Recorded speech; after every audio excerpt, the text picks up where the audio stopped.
So this is just a little update on the garden. We've had no rain in like 5 or 6 days. So we have been having to water the garden.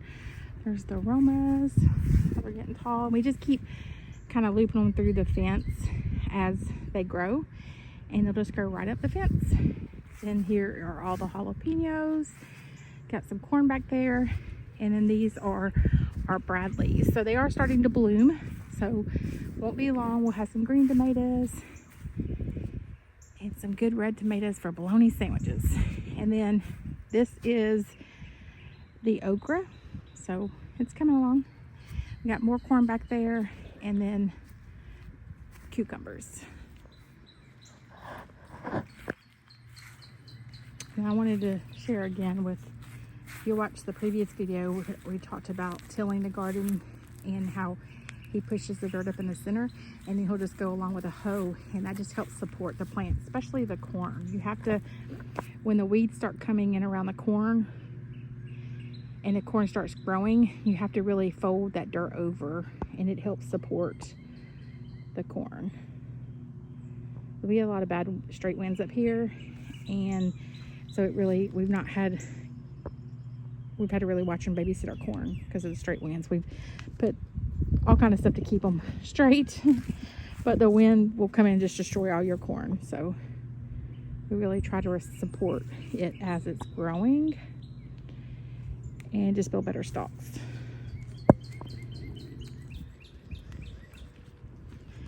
And I have to say, this is all my husband.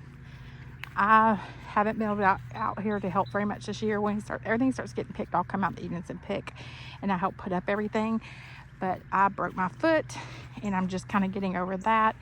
And he's just got the green thumb.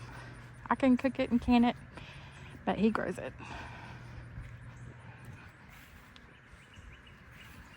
Sorry, the camera's kind of shaky because I'm kind of moving around.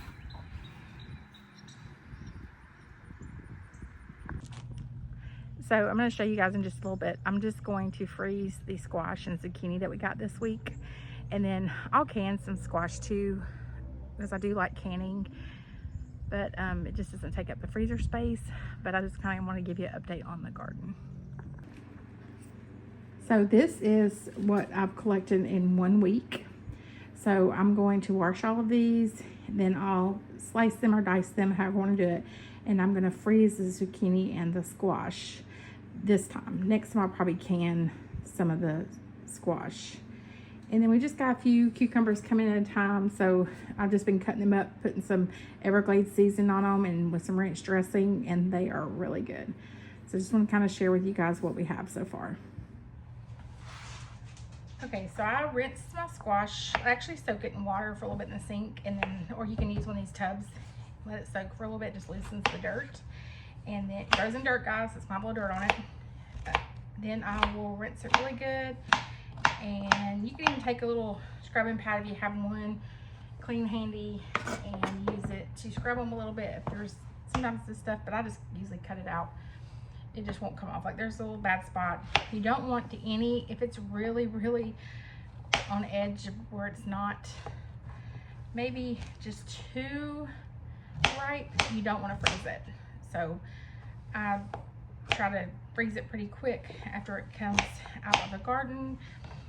And this squash will actually be vacuum sealed. So I washed it really good, laid it on some paper towels, and get most of the water out of it that I can.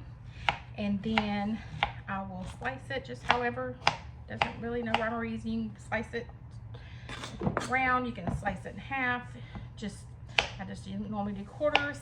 Most of this will be for just stir fry during the winter time, or I'll make squash casseroles like I'm doing today.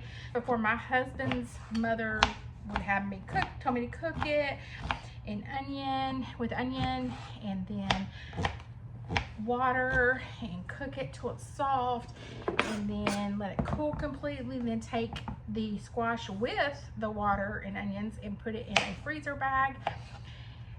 I found that's how she did it for years. That's fine if that's how you do it. I found that the freezer bags, when frozen, no matter how you pack them, they end up busting. So when you thaw it out, all the liquid gets everywhere, or when you're freezing it gets all in your freezer. So I vacuum seal most of my stuff if I don't can it. So that's just what works best for me. No, the texture's not going to be like it is when it's fresh. Wouldn't know how you would duplicate that, but this is as close as I can get to it. And I'm just going to cut all this up, and then once I get it all cut up, like I said, you'll cut out any bad spots. Once I get it all cut up, I will vacuum seal it and label it and put it in the freezer. And this will be great all year long for casseroles. Like I said, I even let it drain. I'll let it thaw out. I drain it, and then I will fry it.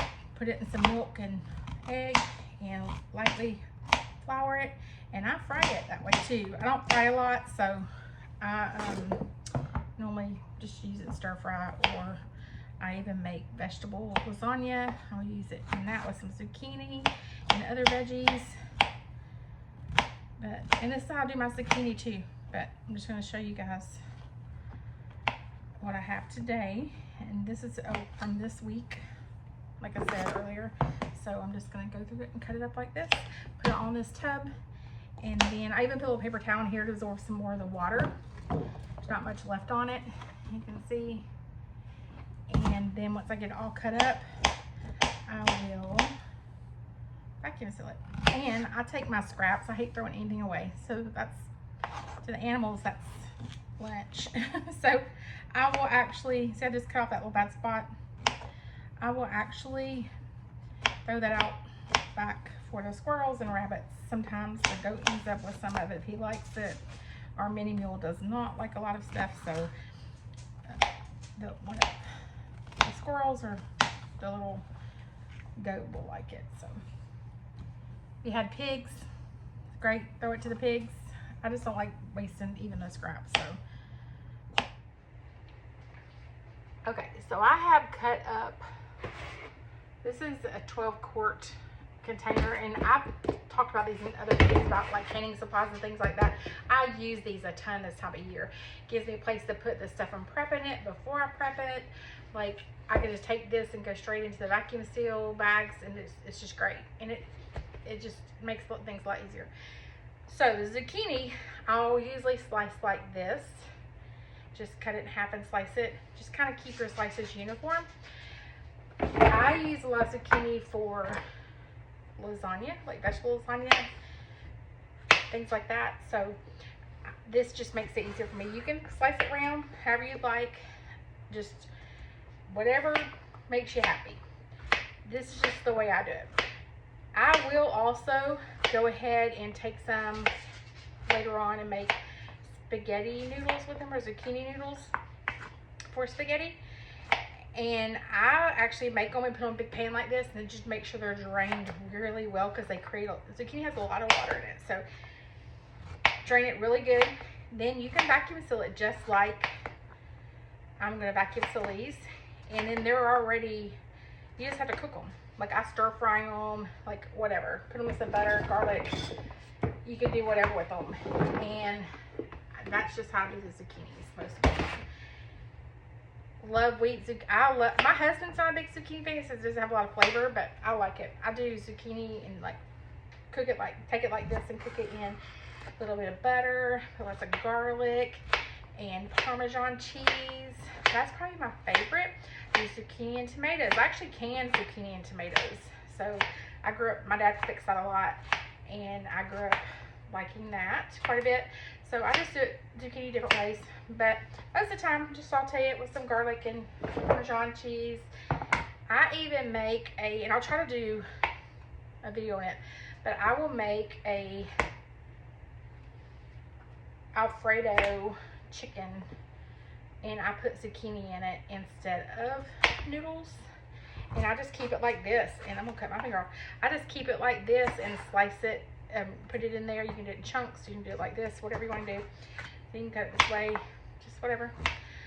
But I'll do zucchini, like Alfredo, chicken zucchini Alfredo with mushrooms, and it just kind of takes the place of the noodles. and I like it. So I'll try to do a recipe on that later. I actually made it this week with some fresh zucchini. So, but we don't get fresh all year long, so I guess you can get it at the store sometimes, but this is just a way of me having it year round. And this is just what is easier for me and makes the prep time easier when I'm cooking, and I'm all about that. I also wanted to add, I could keep you guys on here all day talking, but I'm trying to make my videos pretty short. But I also want to add, if you use fresh zucchini for like lasagnas and things like that, since they do have a lot of water in them, if you'll slice them and put just a little bit of salt on them, I'm not a big salt person, but if you'll put a little bit of salt on them and let them soak on paper towels on like a cookie sheet, it will absorb a lot of the water, so therefore your lasagna, your zucchini lasagna, is not real watery. Or you can cook it before you put it in there really well and then drain it. That's what I end up doing because my stuff's frozen, so I'll cook it a little bit first and then strain it really good. Just let it sit in the strainer afterwards, and then that cuts down a lot of the water. So just FYI, just want to add that. You might already know that, but just adding it. So this is my squash and zucchini I cut up. I actually kept some zucchini, already have it cut up to fix for this week, one night for dinner. But I just want to show you guys, I have attached these little bags on the, I think the canning, prepping, gardening, harvest video I put up a couple weeks ago. But I'm going to use my smaller bags for these, because these I'll use for like if I'm making with zucchini lasagna or something like that. I'll just want to do half zucchini and half squash, or just if you want to mix them. So I'm going to do smaller bags. Plus it's just me and my husband now. So I always use one of these. This is one of my canning funnels, and it just keeps the bag clean. So when you seal it, it doesn't have any debris in that part of the bag. So I just put some in there, hoping you guys can see it. So that's already like 2 cups. So these bags will do probably, we've had space about 3 cups. So, and I'll just vacuum seal them like that. Same thing with the zucchini. Always make sure you label them also. So I love my vacuum sealer. I talk about it all the time in my videos. Makes things so easy. So you can do moist or dry. These are dry. I've gotten all the water out of them. And then you just want to make sure, sometimes if they get messy, you'll want to wipe the inside with a wet paper towel. But I'm just going to load it in there. These are super easy. Press the button, and you just want to make sure it's level. And it'll shut off when it's done.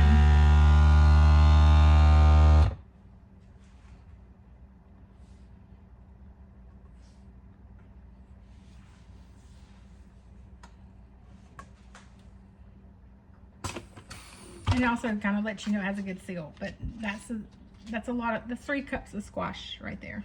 So I'm going to do all the bags this way, and then I'll come back and show you.